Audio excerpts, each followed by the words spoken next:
The Middle East, a region of immense beauty and deep history, but also one of conflict and complexity. For decades, the region has been plagued by wars, revolutions, and instability. At the heart of it all lies a fierce rivalry between two nations, Saudi Arabia and Iran. This is no ordinary rivalry. It's a shadowy, undeclared war that spans decades, fought not directly but through influence, proxies, and ideology. Today, we're unraveling the layers of this Cold War, a conflict that shapes not just the Middle East, but the entire world. This is the story of power, religion, and control, the story of Saudi Arabia versus Iran. To understand this rivalry, we must start at the beginning.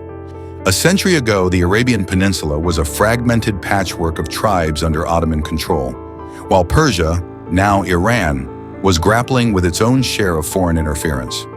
In 1932, a tribal leader named Abdulaziz Ibn Saud unified much of the Arabian Peninsula under his rule, founding the Kingdom of Saudi Arabia. Just 6 years later, the discovery of massive oil reserves transformed this desert kingdom into one of the richest nations on earth. Oil money built cities, highways, and a powerful monarchy that formed an unshakable alliance with the United States. Across the Persian Gulf, Iran was rich in oil, but poor in stability.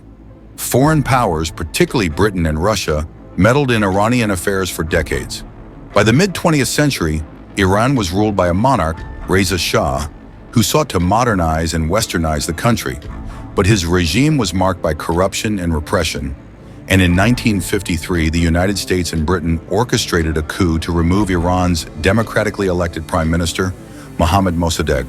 The Shah returned to power backed by the West, but his rule sowed seeds of deep resentment.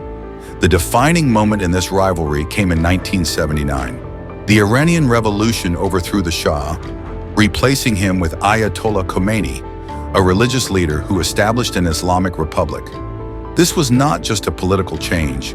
It was a revolution with a mission: to export its ideology across the Muslim world. Khomeini's vision of an Islamic government run by the clergy was a direct threat to Saudi Arabia's monarchy. The Saudis saw themselves as the rightful leaders of the Muslim world, custodians of Islam's two holiest sites, Mecca and Medina. Khomeini's call for revolution was not just political, it was existential for the Saudi royal family. The tension was amplified by religious differences. Saudi Arabia is predominantly Sunni, while Iran is Shia. Though the Sunni-Shia divide had not always been violent, Khomeini's rise turned it into a political weapon.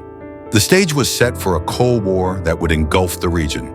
The Saudi-Iranian Cold War plays out not on their own soil, but on the battlefields of other nations. These are the proxy wars, where each side supports opposing factions to expand their influence. Iraq, 1980 to 1988. The first major flashpoint came in 1980 when Iraq, under Saddam Hussein, invaded Iran. Saddam's goal was to stop the spread of Iran's revolution and gain control of its oil-rich territories. Saudi Arabia, fearing the rise of Iran, poured money and resources into Iraq. The war dragged on for 8 years, claiming nearly 1 million lives and leaving both countries devastated. Yemen, ongoing. Yemen's civil war is a modern-day battleground. Saudi Arabia backs the Yemeni government, while Iran supports the Houthi rebels, a Shia faction. The war has led to widespread famine and suffering, but for Saudi Arabia and Iran, it's a strategic game of influence. Each conflict is a move on the chessboard, with devastating consequences for the people caught in the middle. The Sunni-Shia divide is often oversimplified as the root of the Saudi-Iranian conflict. But here's the reality. It's less about religion and more about power. Both nations use sectarianism to rally support and undermine each other. Saudi Arabia funds Sunni groups worldwide, while Iran backed Shia militias and governments. The Saudi-Iranian Cold War is a story without an ending. It's a battle for influence, ideology, and survival. As long as these two nations vie for supremacy, the Middle East will remain a region of turmoil and uncertainty. But here's the question: can this cycle ever be broken? Or will the rivalry continue to shape the region's future for generations to come? If you found this story compelling, hit that like button, share it with your friends, and subscribe for more deep dives into the world's most fascinating conflicts. Together, let's explore the stories that shape our world. See you in the next video.